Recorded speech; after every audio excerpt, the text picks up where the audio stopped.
പ്രിയ ഛാത്രാः സർവേഷാം സംസ്കൃതകക്ഷ്യാം പ്രതി സ്വാഗതം. പ്രിയപ്പെട്ട വിദ്യാർത്ഥികളെ, എല്ലാവർക്കും സംസ്കൃതം ക്ലാസ്സിലേക്ക് സ്വാഗതം.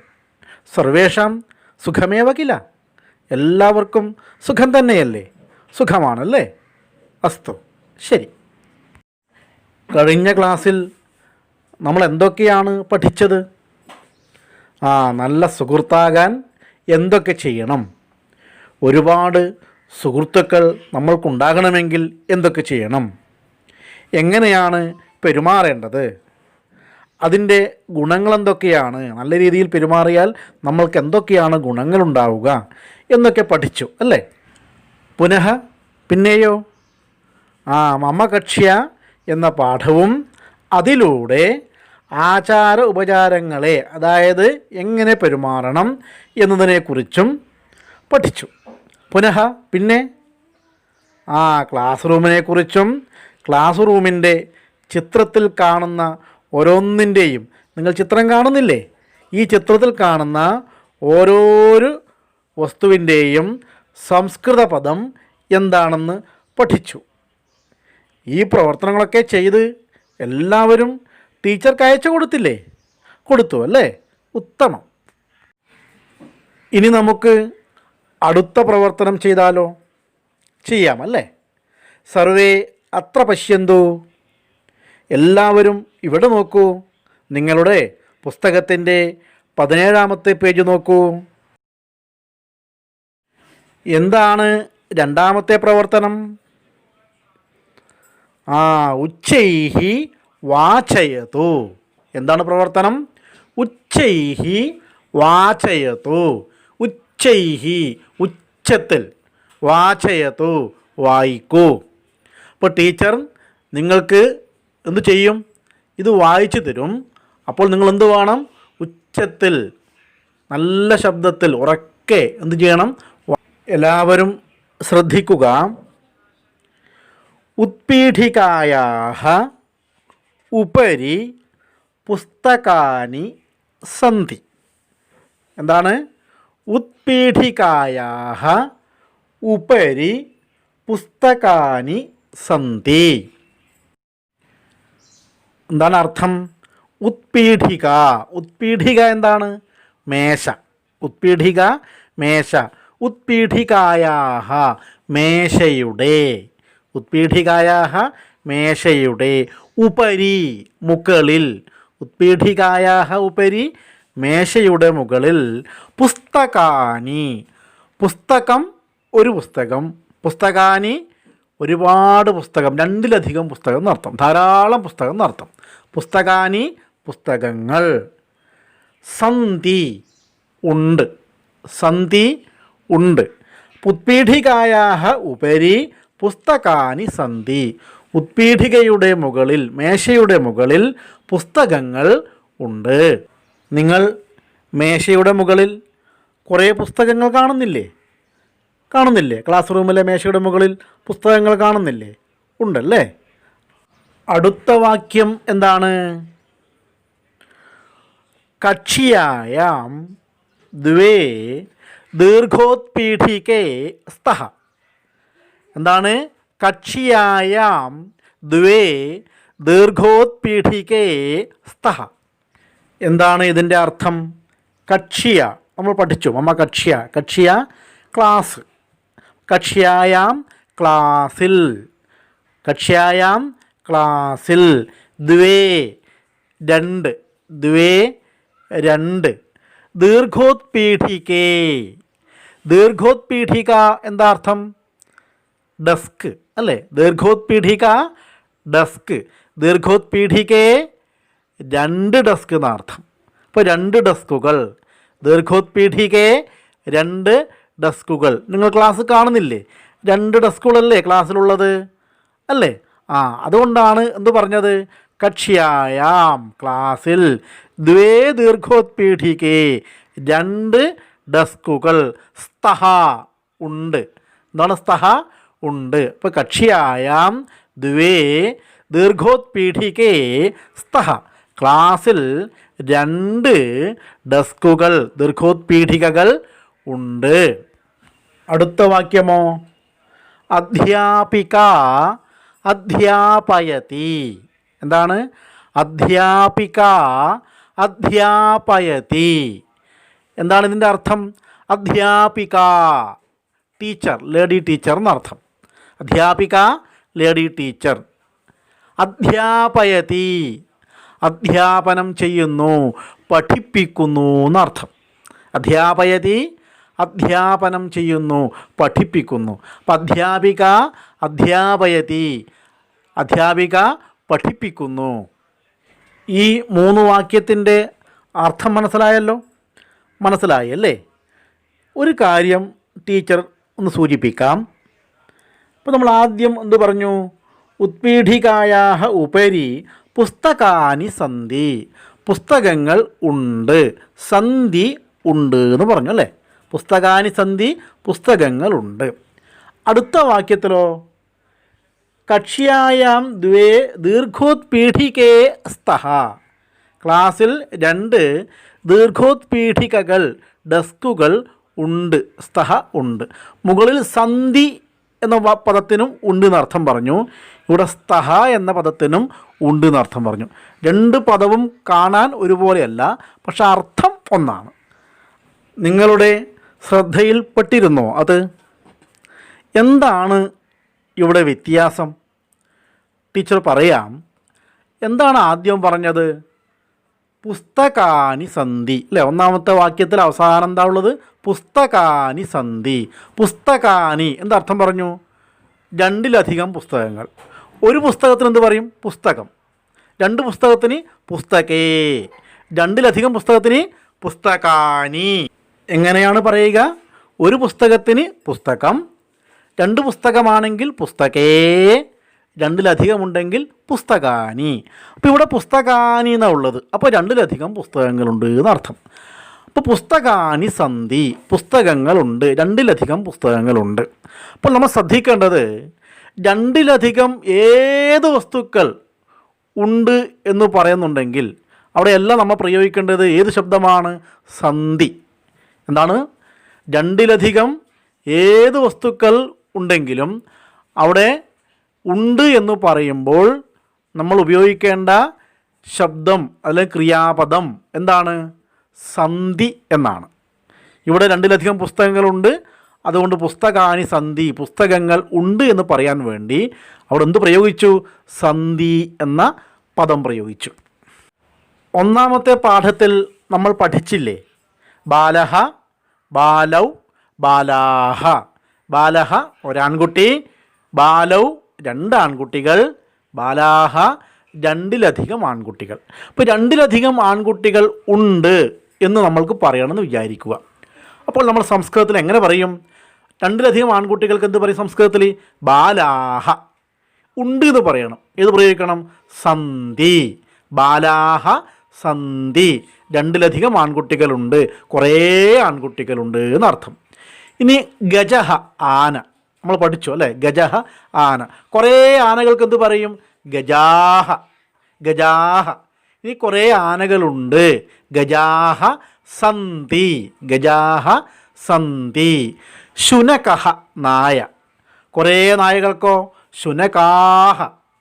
ഇനി കുറേ നായകൾ ഉണ്ട് എന്ന് പറയണം. ശുനകാഹ സന്ധി. അപ്പോൾ എന്ത് മനസ്സിലായി? രണ്ടിലധികം വസ്തുക്കൾ ഉണ്ട് എന്ന് പറയുമ്പോൾ അവിടെ പ്രയോഗിക്കേണ്ട ക്രിയാപദം ശബ്ദം എന്താണ്? എന്താണ്? സന്ധി എന്നാണ്. മനസ്സിലായോ? ഇനി അടുത്ത വാക്യം ശ്രദ്ധിക്കൂ.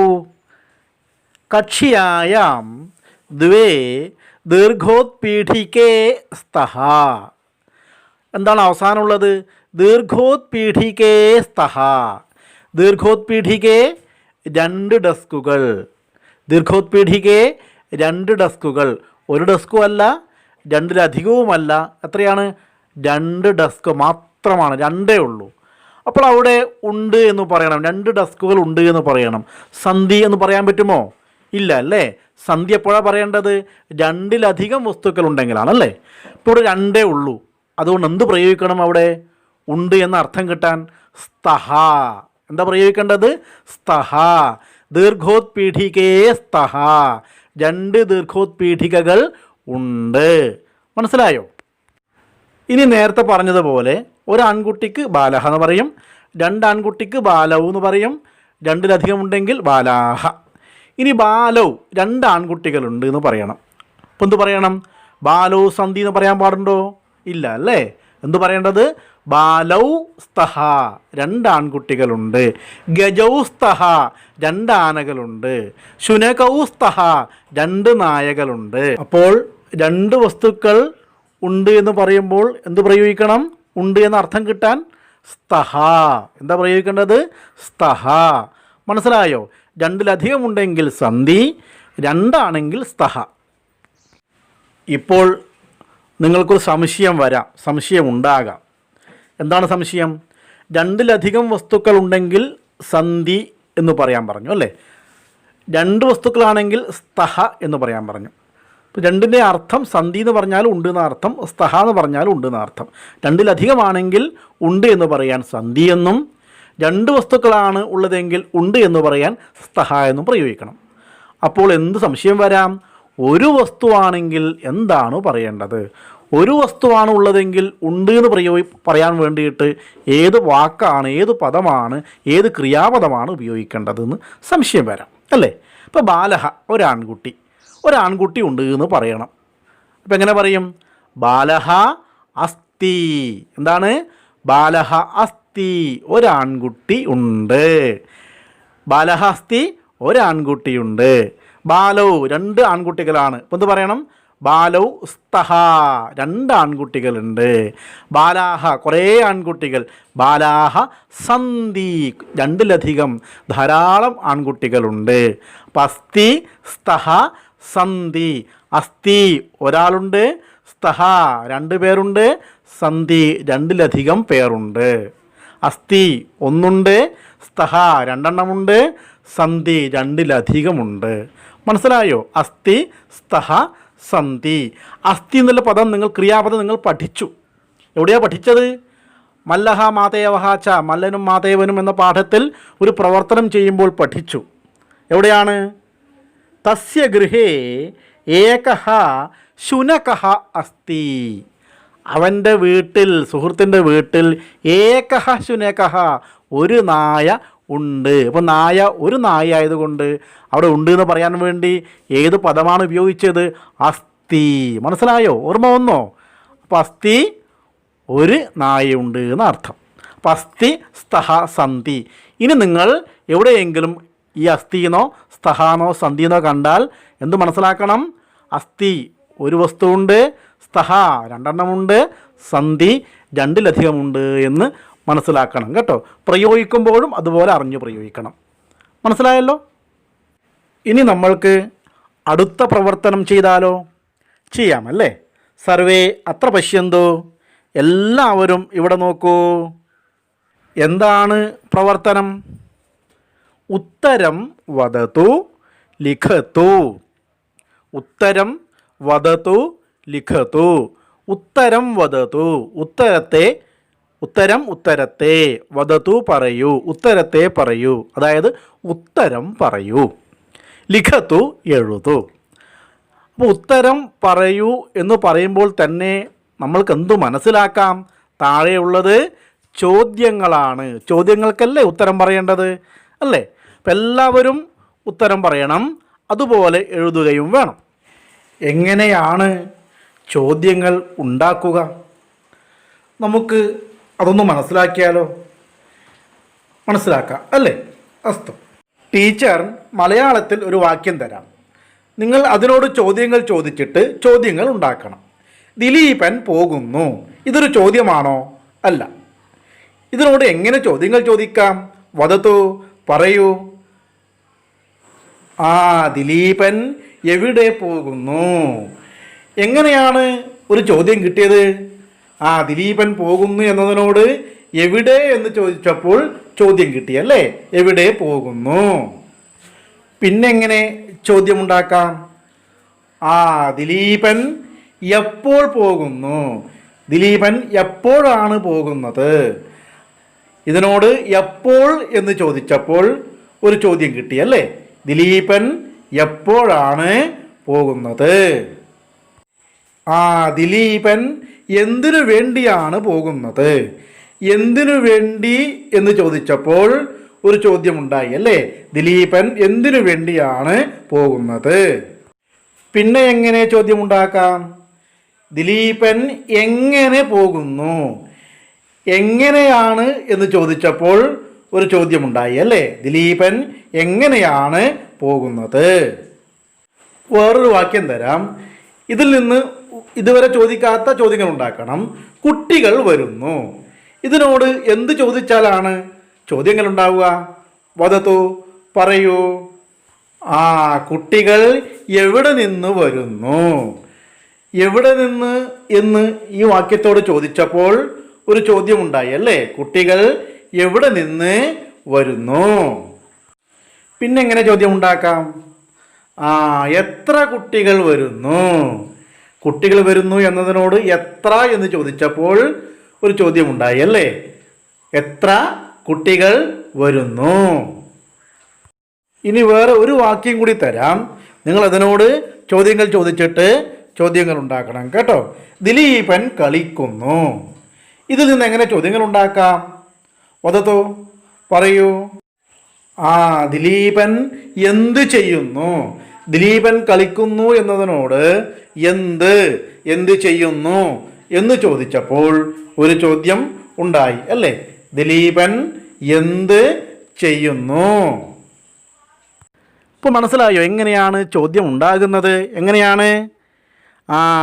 എവിടെ, എപ്പോൾ, എന്തിനു വേണ്ടി, എങ്ങനെ, എവിടെ നിന്ന്, എത്ര, എന്ത്, ഇത്രയും പദങ്ങൾ ഉപയോഗിച്ചപ്പോഴാണ് ചോദ്യങ്ങൾ ഉണ്ടായത് അല്ലേ? ഇതുപോലെ സംസ്കൃതത്തിലും ചോദ്യങ്ങൾ ഉണ്ടാക്കാൻ വേണ്ടി ഉപയോഗിക്കുന്ന കുറച്ച് ശബ്ദങ്ങളുണ്ട്. അതിൻ്റെ പേര് പ്രശ്നവാചക ശബ്ദാഹ എന്നാ പറയുക. പ്രശ്നവാചക ശബ്ദാഹ. പ്രശ്ന ചോദ്യം, വാചക പറയുന്നവ എന്നർത്ഥം. അപ്പോൾ പ്രശ്നവാചക ശബ്ദാഹ എന്ന് അതിനെ പറയുക. പ്രശ്നവാചക ശബ്ദങ്ങൾ ഏതൊക്കെയാണ് അവ? കഥാ, കഥം, കതി, കിം, കിമർത്ഥം, കുതഃ, കുത്ര. ഇതൊക്കെയാണ് കഥാ, കഥം, കതി, കിം, കിമർത്ഥം, കുതഃ, കുത്ര. എന്താണ് ഈ പദങ്ങളുടെ അർത്ഥം? കഥ എപ്പോൾ, കഥം എങ്ങനെ, കതി എത്ര, കിം എന്ത്, കിമർത്ഥം എന്തിനു വേണ്ടി അല്ലെങ്കിൽ എന്തിനാണ്, കുതഃ എവിടെ നിന്ന്, കുത്ര എവിടെ. മനസ്സിലായോ? കഥ എപ്പോൾ, കഥം എങ്ങനെ, കതി എത്ര, കിം എന്ത്, കിമർത്ഥം എന്തിനു വേണ്ടി അല്ലെങ്കിൽ എന്തിനാണ്, കുതഃ എവിടെ നിന്ന്, കുത്ര എവിടെ. അപ്പോൾ പ്രശ്നവാചക ശബ്ദങ്ങളും അവയുടെ അർത്ഥവും മനസ്സിലായല്ലോ? മനസ്സിലായി അല്ലേ? ഇനി എല്ലാവരും താഴെയുള്ള ചോദ്യം ഒന്ന് വായിച്ചു നോക്കൂ. ഉത്തരം വദതു ലിഖതു. നമ്മൾ പറഞ്ഞില്ലേ ഉത്തരം പറയൂ എഴുതൂ. താഴെയുള്ള ചോദ്യം ഒന്ന് വായിച്ചു നോക്കൂ. ഒന്നാമത്തെ ചോദ്യം എന്താണ്? പുസ്തകാനി കുത്ര സന്തി. പുസ്തകാനി പുസ്തകങ്ങൾ, കുത്ര ഇപ്പോൾ നമ്മൾ പഠിച്ചു എവിടെ, സന്ധി ഉണ്ട്. പുസ്തകാനി കുത്ര സന്ധി. പുസ്തകങ്ങൾ എവിടെയുണ്ട്? പുസ്തകങ്ങൾ എവിടെയാണ് ഉള്ളത്? എവിടെയാണ് പുസ്തകങ്ങൾ ഉള്ളത്? സർവേ ചിത്രം പശ്യന്തു. എല്ലാവരും ചിത്രം നോക്കൂ. എവിടെയാണ് ചിത്രത്തിൽ പുസ്തകങ്ങളെ കാണുന്നത്? ഉത്പീഠികായാഹ ഉപരി. ഉത്പീഠികയുടെ മേശയുടെ ഉപരി മുകളിൽ, മേശയുടെ മുകളിൽ അല്ലേ? അപ്പോൾ എന്തുത്തരം പറയണം? പുസ്തകാനി കുത്ര സന്തി, പുസ്തകങ്ങൾ എവിടെയാണ് ഉള്ളത് എന്ന ചോദ്യത്തിന് എന്തുത്തരം പറയണം? ഉത്പീഠികായാഹ ഉപരി പുസ്തകാനി സന്തി. ഉത്തമം. ഉത്പീഠികയുടെ മുകളിൽ പുസ്തകങ്ങൾ ഉണ്ട്. നമ്മൾ നേരത്തെ മുകളിൽ ആ വാക്യം പഠിച്ചു. അപ്പോൾ നിങ്ങൾ എന്ത് വേണം? ഈ ചോദ്യത്തിന് നേരെ ആ ഉത്തരം എഴുതണം. നിങ്ങളുടെ നോട്ട് ബുക്കിലും ഈ ചോദ്യം എഴുതി അതിൻ്റെ ഉത്തരം എഴുതണം കേട്ടോ. അടുത്ത ചോദ്യം എന്താണ്? കക്ഷ്യായാം കതി ദീർഘപീഠികാഹ സന്തി. കക്ഷ്യായാം ക്ലാസ്സിൽ, കതി ഇപ്പോൾ പഠിച്ചു നമ്മൾ, എത്ര. കക്ഷ്യായാം കതി ക്ലാസ്സിൽ എത്ര. ദീർഘപീഠികാഹ സന്തി, ദീർഘപീഠികകൾ ഉണ്ട്. ദീർഘപീഠിക എന്താ അർത്ഥം? കഴിഞ്ഞ ക്ലാസ്സിൽ പഠിച്ചു. എന്താണ്? ബെഞ്ച്. അപ്പോൾ കക്ഷ്യായാം കതി ദീർഘപീഠികാഹ സന്തി, ക്ലാസ്സിൽ എത്ര ബെഞ്ചുകൾ ഉണ്ട്.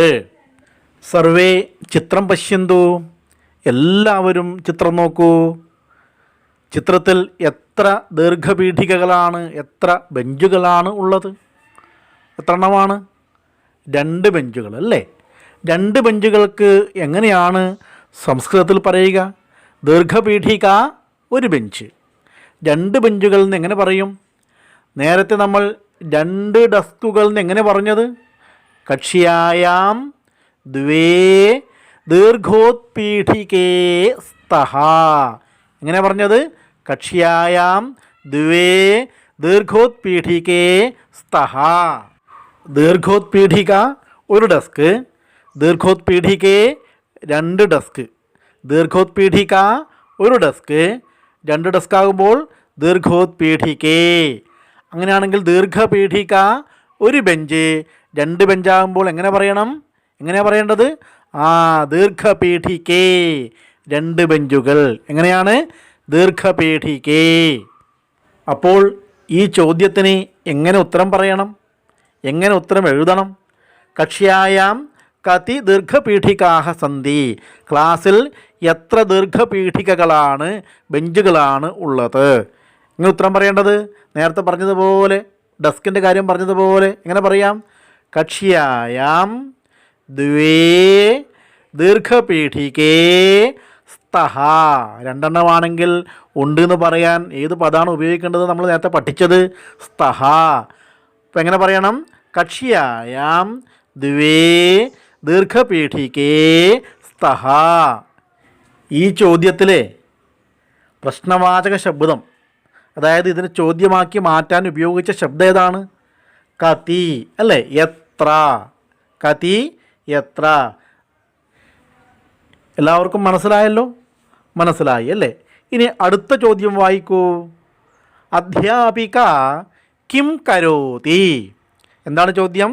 അധ്യാപിക കിം കരോതി. അധ്യാപിക കിം കരോതി, എന്താണ് ചെയ്യുന്നത്? കിം എന്ത്, കരോതി ചെയ്യുന്നു. അധ്യാപിക എന്താണ് ചെയ്യുന്നത്?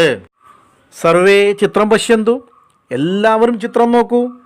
ചിത്രത്തിൽ എന്താണ് അധ്യാപിക, ടീച്ചർ ചെയ്യുന്നത്? ടീച്ചർ പഠിപ്പിക്കുന്നു അല്ലേ? പഠിപ്പിക്കുന്നു എന്നതിന് എന്താണ് സംസ്കൃതത്തിൽ പറയുക? നേരത്തെ നമ്മൾ പഠിച്ചില്ലേ? തൊട്ട് മുകളിൽ പഠിച്ചില്ലേ? അധ്യാപിക അധ്യാപയതി. അധ്യാപിക അധ്യാപയതി. അധ്യാപിക പഠിപ്പിക്കുന്നു. അപ്പോൾ എന്താണ് ഇവിടെ ഉത്തരം പറയേണ്ടത്? അധ്യാപിക കിം കരോതി എന്ന ചോദ്യത്തിന് എന്തുത്തരമാണ് പറയേണ്ടത്? അധ്യാപിക അധ്യാപയതി. അധ്യാപിക പഠിപ്പിക്കുന്നു. അധ്യാപിക അധ്യാപയതി. അധ്യാപിക പഠിപ്പിക്കുന്നു. അപ്പോൾ ഈ 3 ചോദ്യങ്ങളുടെ ഉത്തരവും ഈ ചോദ്യത്തിന് നേരെ നിങ്ങൾ എഴുതണം. ഉത്തരം എഴുതാനുള്ള സ്ഥലം അവിടെ വിട്ടിട്ടുണ്ട്, അത് എഴുതണം. അതുപോലെ നിങ്ങളുടെ നോട്ട് ബുക്കിലും ഈ ചോദ്യവും ഉത്തരവും എഴുതണം. എന്നിട്ട് നിങ്ങളുടെ ടീച്ചർക്ക് അയച്ചു കൊടുക്കണം കേട്ടോ.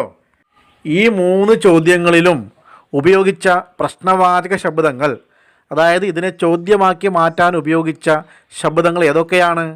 ഒന്നാമത്തെ ചോദ്യത്തിൽ പുസ്തകാനി കുത്ര സന്തി, പുസ്തകങ്ങൾ എവിടെയാണുള്ളത്.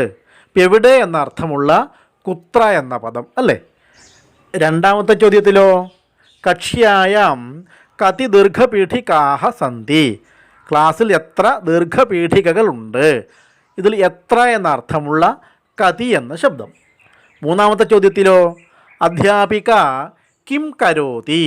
അധ്യാപിക എന്ത് ചെയ്യുന്നു. എന്ത് എന്നർത്ഥമുള്ള കിം എന്ന പദം. അങ്ങനെ 3 ചോദ്യത്തിലും കുത്ര, കതി, കിം എന്ന 3 പ്രശ്നവാചക ശബ്ദങ്ങളാണ് ഉപയോഗിച്ചിട്ടുള്ളത്. ബാക്കിയുള്ള പ്രശ്നവാചക ശബ്ദങ്ങൾ ഇതുപോലെ ചോദ്യങ്ങൾ ഉണ്ടാക്കാൻ വേണ്ടി നിങ്ങൾ ഉപയോഗിക്കണം കേട്ടോ. ബാക്കി 2 പ്രവർത്തനങ്ങൾ നമുക്ക് അടുത്ത ക്ലാസ്സിൽ ചെയ്യാം. ഇന്നത്തെ ക്ലാസ് ഇവിടെ അവസാനിക്കുകയാണ്. നമ്മുടെ ക്ലാസ് നിങ്ങൾക്ക് പ്രയോജനപ്പെടുന്നുണ്ടെങ്കിൽ, ഉപകാരപ്പെടുന്നുണ്ടെങ്കിൽ തീർച്ചയായിട്ടും നിങ്ങൾ നമ്മുടെ ചാനൽ സബ്സ്ക്രൈബ് ചെയ്യുക. ഇതുവരെ ചെയ്യാത്തവരുണ്ടെങ്കിൽ ഇന്ന് തന്നെ സബ്സ്ക്രൈബ് ചെയ്യുക. അതുപോലെ നിങ്ങളുടെ അഭിപ്രായങ്ങൾ കമൻറ്റ് ബോക്സിൽ രേഖപ്പെടുത്തുക. പുനർമിളാമഹ, വീണ്ടും കാണാം. പുനർമിളാമഹ, വീണ്ടും കാണാം. ധന്യവാദ.